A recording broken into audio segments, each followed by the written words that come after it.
sa maramdam ko, mahal niya talaga kami. Parang...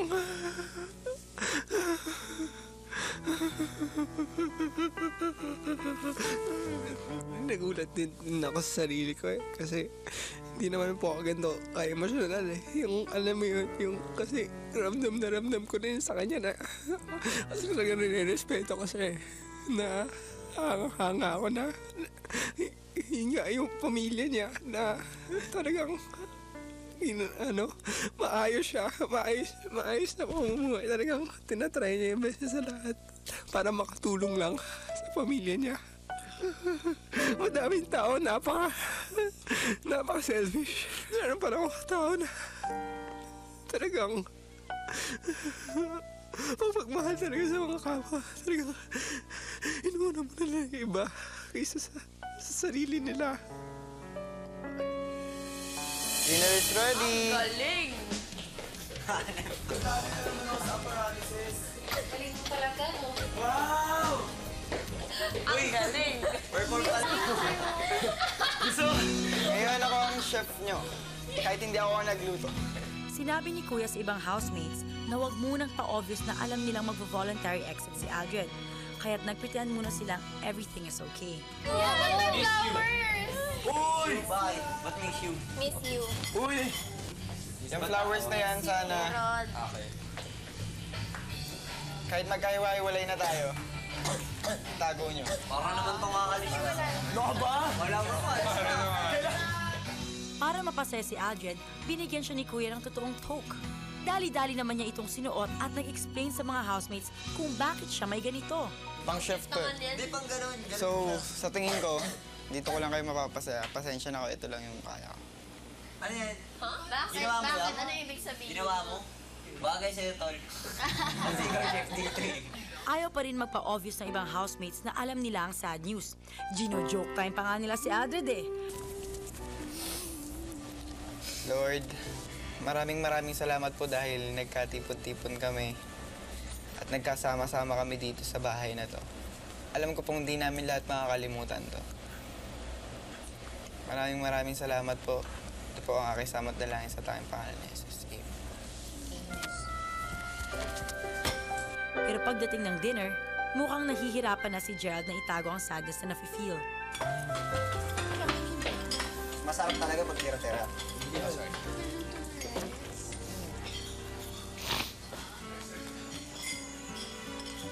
Uy, papatawa ka.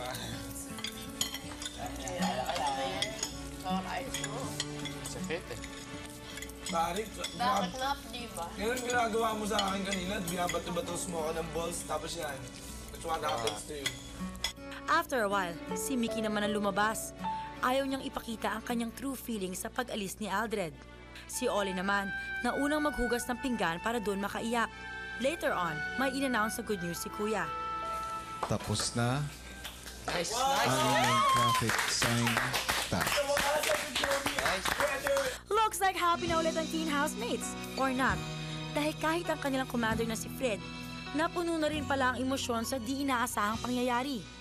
Tulungan tayo, pare. Tulungan tayo, pare. Parang hindi natin Ikaw rin inuugutan ko. Ikaw matibay dito. Isa tayo sa maging model, pare. Paano sila lalakasan ng loob kung hindi tayo magiging Pare, malakas kung ng loob? pinagugutan ko kanina pa. Nagulat din kasi ako yung pagdasal kasi na kanina. Taramdam ko mahal na tayo Lahat naman yun, pare. Pare, lahat naman tayo Kitang-kita malapit natin sa yun. isa't isa. Kitang-kita natin yun. Eto, pare. Nakita mo yung effort niya. Di ba? Pare, may bulaklak, may I miss you. Doon pa lang sa I miss you, alam mo na kagad. Pare, naiiyak lang ako sa'yo. Tigilan mo yan. Kaya nagtago na lang ako kasi alam mo yun. Dito na lang. Dito na ako. It's definitely a tough night for the teen housemates. Nalulungkot po ako kasi alis na siya. Parang tinunay ko na rin po siyang kapatid. Tsaka parang ano po, kasi po lahat pag ginagawa po namin, parang hindi siya umalis. Parang nagugulangan din po ako. Sa kanya na rin nanggaling na ginagawa niya yun para sa family niya. Sa lahat ng boys, sa kanya at saka kay Bam, yung pinakamagaan yung loob ko.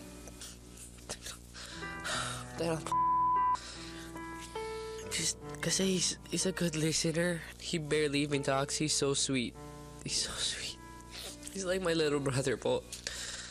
He came here just to really help his family and everything. Talagang sayang po. It's a waste. He has so much to show to the world. Pumasok kami dito and then there was 12 of us and parang feeling namin lahat na magkakapatid kami. It was like such a happy family. Tapos aalis siya and ngayon parang we're a broken family. Just like in real life. He taught me na guys can be nice pala. Kasi ako traumatized ako sa guys. And ayoko talaga. Pero he taught me na they can be nice pala. And not everyone pala is the same and I shouldn't generalize people. Malungkot po. Naalala ko po yung hirap. Tsaka yung sakit na dinanas ko dati. Nahihirapan lang kasi ako. Kasi parang magkakapatid na talaga kami dito eh. Ramdam ko mahal niya talaga kami. Parang...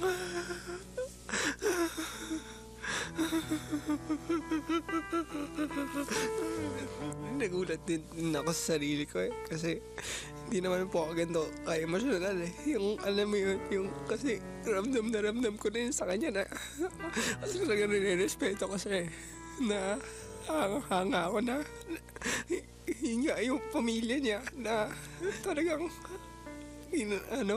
maayos siya, maayos na pamumuhay. Talagang tinatry niya yung best sa lahat para makatulong lang sa pamilya niya. Madaming tao, napaka-selfish. Meron pa lang tao na talagang mapagmahal talaga sa mga kapwa. Talagang inuuna mo na lang yung iba kaysa sa sarili nila.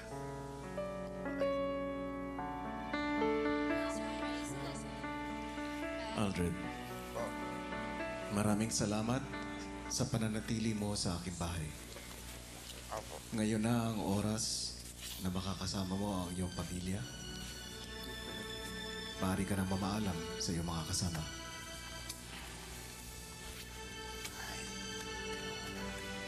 Maraming salamat sa inyong lahat.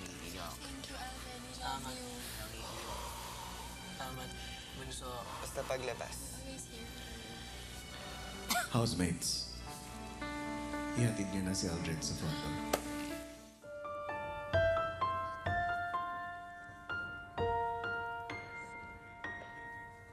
If you care about me at all, you should focus on your problems, not putting the blame on me. So I won't pick up your call, I don't wanna talk about it. You know that we disagree. You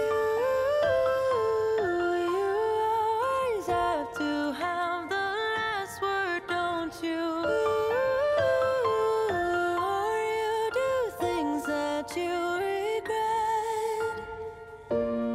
Maybe you can find somebody new, somebody who knows just what to do.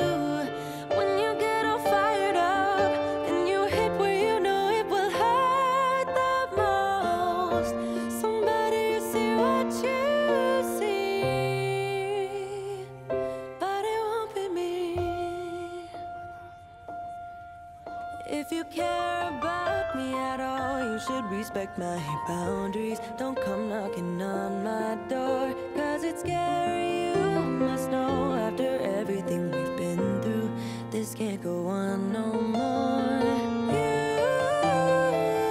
You never felt the limits holding you back.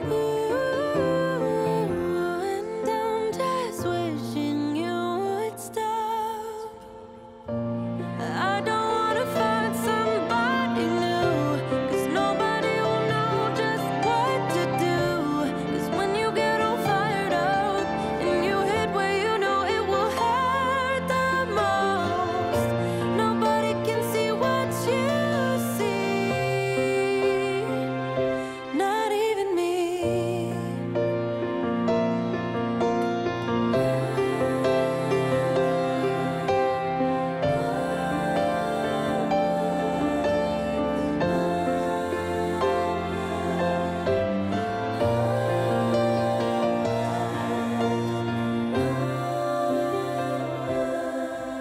If you care about me at all, this can't go on no more.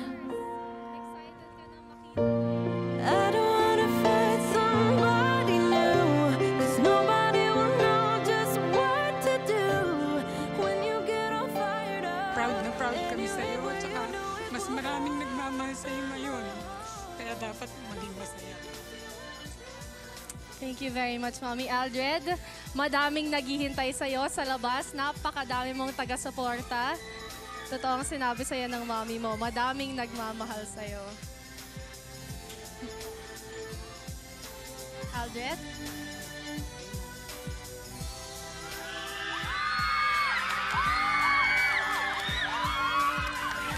Mga kapamilya, ang kilabot na valedictorian ng Pasay, teen housemate Aldred. Aldred, meron ka bang gustong sabihin sa mga lahat ng taga-suporta mo? Maraming salamat. Miss ko lang talaga pamilya ko. Thank you very much, Aldred. Gusto ko lang sabihin na alam kong napakabilis ng mga pangyayari para sa'yo, pero sa isang linggo, sa loob ng bahay ni Kuya, marami ang humanga, madami ang na-inspire sa buhay mo, at napakaraming nagmamahal sa'yo. Kaya eto na nga, excited ka na makita ang pamilya mo? Puntahan mo na sila ngayon, Aldred.